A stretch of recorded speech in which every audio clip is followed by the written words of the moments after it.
Assalamualaikum Bang Abdullah Yamawa, apa kabar? Waalaikumsalam warahmatullahi wabarakatuh. Masya Allah, Alhamdulillah, alhamdulillah sehat Bang Dullah ya di sana. sehat sehat. Ya, Gimana Bang Dullah ini negeri yang Bang lagi tinggalkan sebentar ini banyak kisah, cerita ndak habis-habis ini Bang ya. Kali ini sebuah ya, kisah tentang tahanan KPK sogok menyogok 4 miliar. Kata Dewan Pengawas, ini saya loh yang temukan bukan pelaporan. Tapi urusan laporan yang menyangkut Firly Bahuri menjadi sebuah kisah antara Polda Metro Jaya, dalam hal ini Pak Kapolda Pak Karyoto dengan Ketua KPK. Kan sudah pada aparatur sipil negara ini sekarang di KPK. Apa yang akan terjadi ini Bang? Apakah pidananya berjalan tapi etikanya tidak? Itu di antara kisah-kisah pagi ini yang ingin kita ungkap. Selain urusan yang lain ya tentu Bang, banyak lagi di negeri yang kalau tidak salah itu ada kisah lain lagi menyangkut Panji Gumilang. Negeri kita dirongrong lagi di tengah LGBT yang belum beres-beres. Nah, silakan Bang Dullah, mungkin itu di antara berita-berita pagi ini yang bisa dikomentari oleh Bang Abdullah Hehamahua. Nah, satu lagi Bang. Denny Indrayana itu berkicau lagi dari Australia sana. Ini apa benar ini? Kok akan ditersangkakan? Apakah ini sebuah teori baru untuk mengungkap yang viral baru diperhatikan gitu? Bagaimana? Silakan Bang Dullah. Oke, yang pertama soal ditingkatkannya status kasus kebocoran dokumen di Kementerian SDM oleh Polda Metro Jaya dan kemudian penanganan etik oleh Dewas terhadap Firly. Beberapa bulan lalu saya dengan beberapa mantan pimpinan KPK dan mantan penasihat KPK dan juga ada Profesor Denny Indrayana datang ke KPK, unjuk rasa dan kemudian datang ke Dewan Pengawas dan ketemu langsung dengan Ketua Dewan Pengawas. Dan waktu itu Pak Tumpak Hatorangan Panggabean sebagai Ketua Dewan Pengawas berjanji untuk menanganinya secara tuntas. Nah, ada dua persoalan yang berbeda. Persoalan yang dilakukan oleh Firly sebagaimana kita sering baca atau dengar itu bahwa bocornya dokumen proses penanganan kasus korupsi di SDM. Nah, kalau itu maka kemudian bidangnya adalah bidang penindakan di KPK. Tapi barangkali karena KPK lambat memproses, sudah ada laporan masyarakat dan kemudian beberapa lembaga LSM dan masyarakat sipil anti korupsi melapor ke Polda seperti itu. Maka kemudian Polda memprosesnya. Saya harus jelaskan buat pendengar bahwa ada perbedaan KUHP, hukum acara pidana, di KUHP dengan penanganan perkara di KPK. Pertama, kalau di KUHP yang ditangani oleh kepolisian kejaksaan, penyelidikan itu adalah suatu proses untuk menetapkan ada peristiwa pidana atau tidak. Itu penyelidikan menurut KUHP. Nah, kemudian kalau ada peristiwa pidananya, maka kemudian dilakukan proses penyidikan. Penyidikan menurut KUHP adalah proses untuk membuat terang masalah dan menemukan tersangkanya. Nah, jadi di Polda ini sudah tingkat penyidikan, berarti sudah ada peristiwa pidananya. Nah, jadi proses penyidikan itu untuk dibuat terang masalah dan ditemukan siapa tersangkanya. Kalau di KPK itu sedikit berbeda. Di KPK itu adalah pada tahap proses penyelidikan, jika ditemukan ada petunjuk atau dua alat bukti yang kuat, langsung ditetapkan menjadi tersangka. Jadi proses ketika di KPK, ketika penyidikan, itu sudah ada tersangkanya. Kalau di polisi dan jaksa, proses penyidikan belum ada tersangka bercari. Nah, itu perbedaan. Nah, jadi sehingga kemudian masyarakat jangan sampai kemudian kenapa di Polda sudah penyidikan kok tidak ada tersangka, karena memang KUHP-nya begitu. Di KPK berbeda. Karena itu kalau di KPK lo OTT itu kan diberi batas waktu 24 jam. 24 jam itu sudah harus ditetapkan tersangka, jika tidak dilepaskan seperti itu. Nah, yang pelik buat saya itu adalah Dewas kemudian menganggap itu persoalan etika dan kemudian dianggap kemudian kesimpulannya Firly tidak terlibat. Nah, ini bukan persoalan etika. Persoalan yang terjadi itu adalah pidana karena membocorkan proses penanganan.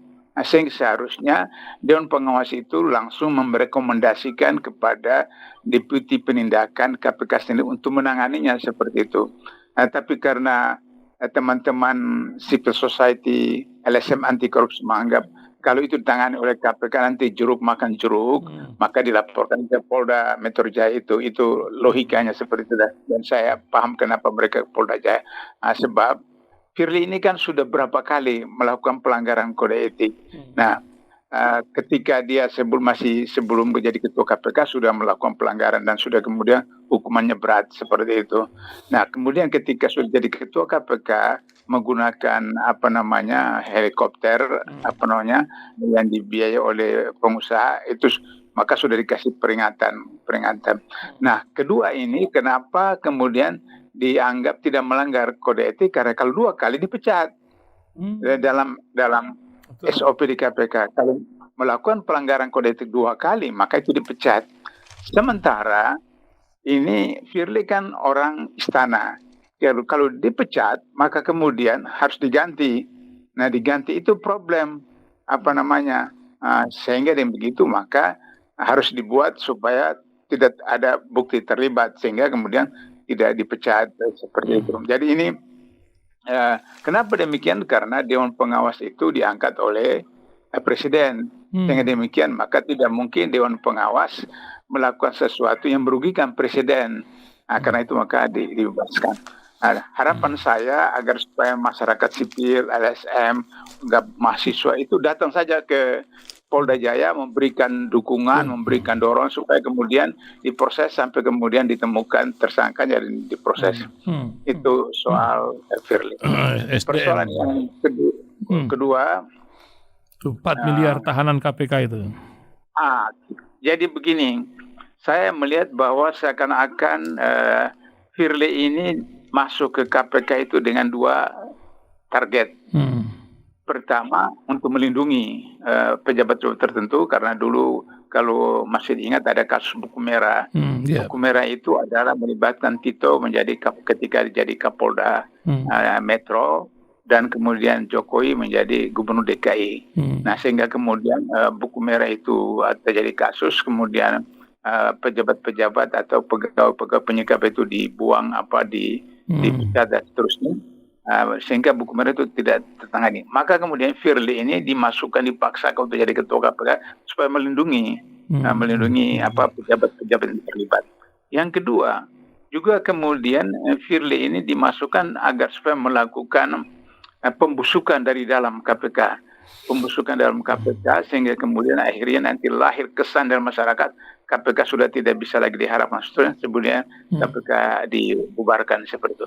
Karena itu maka kemudian ketika Firly jadi ketua KPK, rekrutmen penyidik itu tidak memperhatikan bagaimana SOP di KPK, di mana seorang diterima di KPK itu harus berintegritas dan profesional.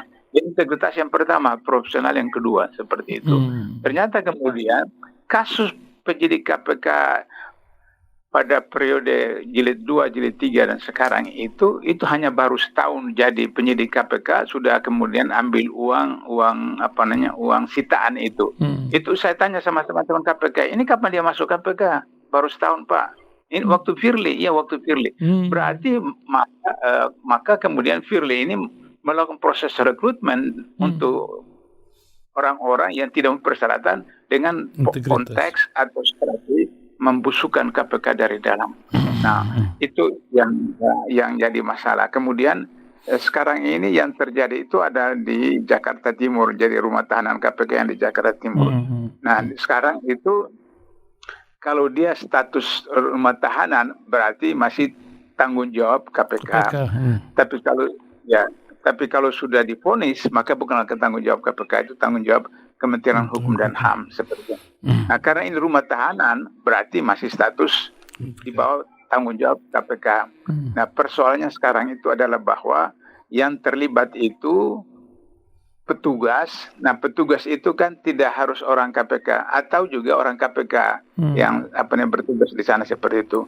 Nah, kalau 4 miliar itu berarti kan bukan satu kali, dua kali, tapi kan berkali-kali sampai totalnya 4 miliar. Yang ketahuan.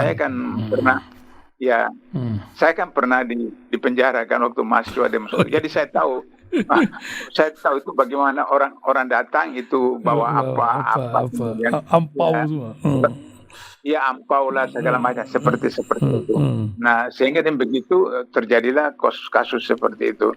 Nah, oleh karena itu maka ini harus ditangani langsung oleh bukan hanya Deputi Penindakan, tapi juga oleh Dewas. Tapi kalau soal nyogok atau semacam itu sebenarnya bukan lagi Dewas, itu harus langsung Dewas langsung merekomendasi kepada Deputi Penindakan KPK untuk memprosesnya, sehingga diproses.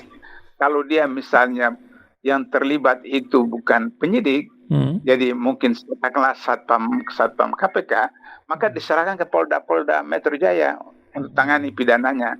Tapi kalau dia penyidik atau penyelidik KPK, maka KPK sendiri bisa menanganinya seperti itu. Nah, ini yang harus dijelaskan agar supaya masyarakat paham kenapa kondisi seperti itu. Jadi saya lihat bahwa tugas Firly itu pertama untuk melindungi pejabat-pejabat tertentu, yang kedua itu membusukkan KPK di dalam. Ini bisa dihubungkan dengan tiba-tiba ujuk-ujuk tahu-tahu kemudian MK kemudian memperpanjang masa jabatan pimpinan KPK menjadi 5 tahun. Nah, kenapa menjadi 5 tahun? Karena Firly ini melindungi pimpinan pejabat negara, kemudian ketua MK itu ada ipar dari presiden. Jadi kelihatan sekali itu skenario-nya seperti itu. Nah, kenapa 5 tahun? Karena kalau tidak 5 tahun maka Oktober Desember ini sudah harus selesai masa jabatan, maka pimpinan KPK baru harus dilantik. Nah, pimpinan KPK baru lantik itu bisa saja ada pimpinan KPK yang pokoknya ya katakanlah seperti istilah saya di KPK orang gila begitu, yang kemudian hantam pokoknya proses saja, tidak peduli dia presiden ke siapa itu. Nah, itu yang ditakutkan sebenarnya, sehingga kemudian diperpanjang ini supaya setelah 2024 Desember itu kan Pilpres sudah selesai kan, pemilu sudah selesai kan? Jadi aman. Jadi aman mereka seperti itu. Itu strateginya seperti itu. Kenapa tiba-tiba diperpanjang 1 tahun? Itu soal itu. Ini pula yang menyebabkan Denny Indrayana mengingatkan lagi tentang Anies Baswedan ini mentersangkakan ini. Apakah belum kelar setelah 15 atau 19 kali gelar perkara atau bagaimana, Bang Dullah? Itu juga dalam kaitannya itu kenapa diperpanjang itu. Jadi oleh karena itu selalu saya katakan bahwa kenapa ini KPK atau istana itu takut banget seperti itu, padahal hasil survei yang dilakukan oleh berbagai LSM itu urutan pertama itu Prabowo, urutan kedua Ganjar, atau urutan pertama Ganjar, urutan kedua Prabowo, urutan ketiga Anies. Buncit. Nah, kenapa takut? Kalau dia cuma urutan ketiga, kenapa takut? Biar aja seperti itu. Tapi karena ditahu bahwa hasil survei itu bayaran-bayaran, abal-abal, sehingga kemudian diketahui bahwa Anies yang urutan pertama, itu yang menakutkan, sehingga kemudian diperpanjang 1 tahun agar supaya dibuat berbagai macam cara. Misalnya Nasdem sudah mulai 1 menterinya diambil, kemudian yang 2 pekan lalu Menteri Pertanian sudah diambil, seperti itu lagi, itu diproses. Diproses. Apakah nanti kemudian Surya Paloh berubah atau tidak? Kalau tidak berubah juga diambil. Kemudian siapa lagi begitu? Sehingga akhirnya kemudian lama-lama akhirnya mereka berpikir wah ini repot. Jadi kalau misalnya Anies tidak tetap tersangka, tapi semacam MOU begitu, udah kemudian mereka diambil. Nah, ini misalnya contoh dalam satu grup saya diinformasikan bahwa Anies mau Hovifah menjadi cawapres. Yang Gubernur Jawa Timur itu apa? Hovifah ya? Hovifah betul ya. Betul. Ya, Hovifah untuk cawapres. Ternyata kemudian perkembangan terakhir Hovifah itu malah suruh anaknya itu mundur dari Partai Demokrat, dan kemudian Hovifah tidak lagi berhubungan dan seterusnya. Artinya Hovifah itu takut untuk mau jadi cawapres dari Anies. Kalau macam-macam nanti kasus dia yang terakhir penggeledahan di kantor Gubernur Jawa Timur semuanya seperti itu. Jadi ini semua proses dilakukan agar supaya orang takut untuk menjadi cawapresnya Anies. Jadi kalau misalnya Hovifah tidak bisa, kemudian siapa dan seterusnya. Nah, kita lihat bahwa kemarin kemudian AHY ketemu dengan Puan Maharani seperti itu, sehingga demikian dianggap bahwa apakah ini juga semacam satu proses untuk juga membuat AHY itu kemudian juga takut untuk menjadi cawapresnya Anies, sehingga kemudian mundur seperti itu, sehingga sekarang ini menjadi lucu bahwa orang takut mau jadi cawapres dari Anies seperti itu. Sehingga ada yang kemudian bilang, ya sudahlah kalau begitu, Mbak Abdullah aja jadi cawapres. Anies kan Mbak Abdullah. Mantap. Mbak Abdullah orang tidak takut pada siapapun seperti itu. Saya bilang itu lain cerita seperti itu. Tapi kita harap bahwa permainan sandiwara ini jangan sedemikian pula merugikan rakyat, merugikan masyarakat, dan kemudian akhirnya merugikan bangsa dan negara untuk 5 tahun yang akan datang seperti itu. Itu beberapa catatan. Terakhir Bang Dullah, ini kalau terjadinya di Belgia atau di mana, dunia pun rame, dunia muslim ya. Tapi ini terjadi di negara Indonesia yang penduduknya ratusan juta muslim. Ada orang yang mengatakan Al-Quran itu bikinan Rasulullah, Panji Gumilang.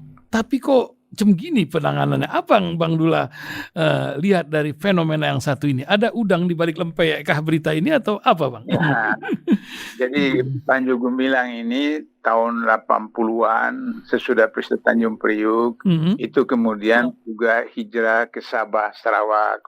Sabah Sarawak. Dia ini kuliah di UIN Ciputat, tapi tidak selesai, jadi drop out lah seperti itu. Jadi kita bisa paham lah kalau drop out ya seperti itu satu. Yang kedua, dalam apa yang disebut dengan Darul Islam atau negara Islam Indonesia itu ada satu KW namanya KW 9. KW itu kalau dalam istilah militer itu Kodam. Nah, jadi dalam itu KW 9. Nah, KW 9 ini ciptaan Ali Murtopo. Nah, Ali Murtopo kemudian meninggal, Ali Murtopo dilanjutkan oleh Beni Murdani dan seterusnya. Nah, sehingga demikian maka ini yang dibina di Al-Zaitun itu. Dan informasi terakhir kemarin saya dengar bahwa Gubernur Jawa Barat itu menginformasikan bahwa setiap tahun itu Al-Zaitun dapat sekian miliar dari Kementerian Agama seperti itu. Nah, kita tahu Kementerian Agama siapa? Seperti satu frekuensi. Satu frekuensi seperti itu. Jadi oleh karena itu maka kalau misalnya EPI dan HTI yang tidak buat persoalan, tidak apa segala macam, terus kemudian dibubarkan tanpa proses pengadilan. Kenapa jelas-jelas ini Al-Zaitun sholat Idul Fitrinya ada perempuan duduk di saf pertama, ya kemudian ada yang bukan Islam juga ikut situ sholat seperti itu. Ini kan luar biasa. Jadi memang ternyata kemudian sudah seperti komunis. Nah, jadi seperti kasus Sambo itu kan kelompok mereka itu di Amerika itu ada satu kelompok agama, saya lupa masa agama yang itu ujungnya itu adalah komunis, ujungnya komunis. Nah, jadi ini juga Zaitun sebab KW 9 itu kalau di Jakarta itu sebagian ada di Jakarta Utara. Nah, mereka itu tidak wajib salat Jumat karena ini periode Mekah, belum periode Madinah. Jadi salat Jumat itu periode Madinah. Tapi kemudian lama-lama tidak sholat juga seperti itu. Nah, ini yang kemudian masuk unsur komunis, masuk unsur Yahudi, unsur macam-macam untuk menghancurkan Islam seperti itu. Jadi oleh karena itu maka seharusnya kejaksaan harus cepat turun tangan kalau soal penistaan agama itu kan tugasnya kejaksaan agung seperti itu. Nah, kenapa kejaksaan agung tangkap menteri info itu. Nah, terus kemudian ini tidak diproses secepatnya, padahal ini sudah dari Idul Fitri sampai sekarang kan. Nah, mestinya itu kalau kasus yang seperti Habib Bahar atau kasus HRS kata siapa itu dalam waktu 2-3 hari aja langsung diproses, langsung ditangkap.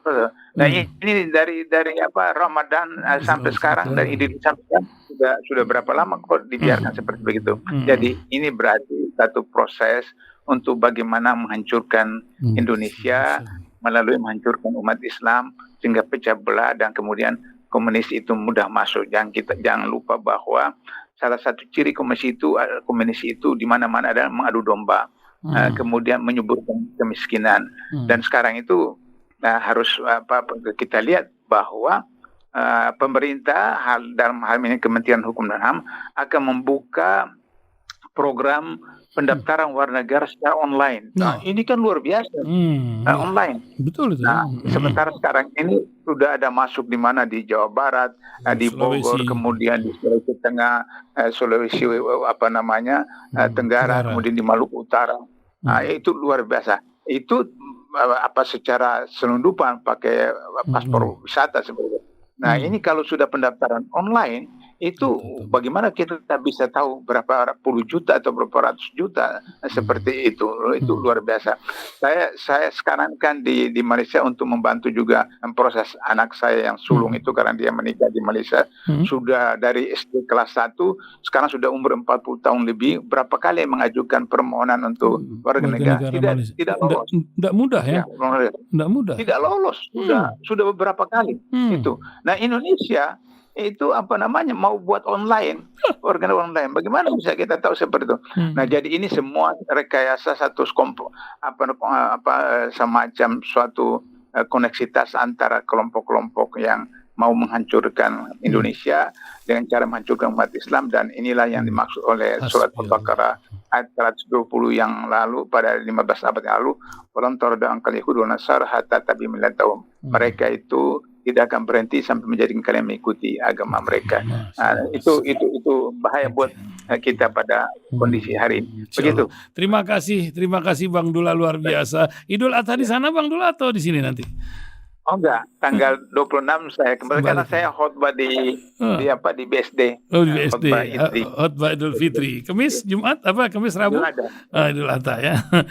Oke. Terima kasih Bang Abdullah ya Mahwah telah menemani pendengar. Subhanallah. Semoga sehat selalu, terus bermanfaat buat orang banyak. Assalamualaikum Bang Abdullah ya Mahwah. Waalaikumsalam warahmatullahi wabarakatuh.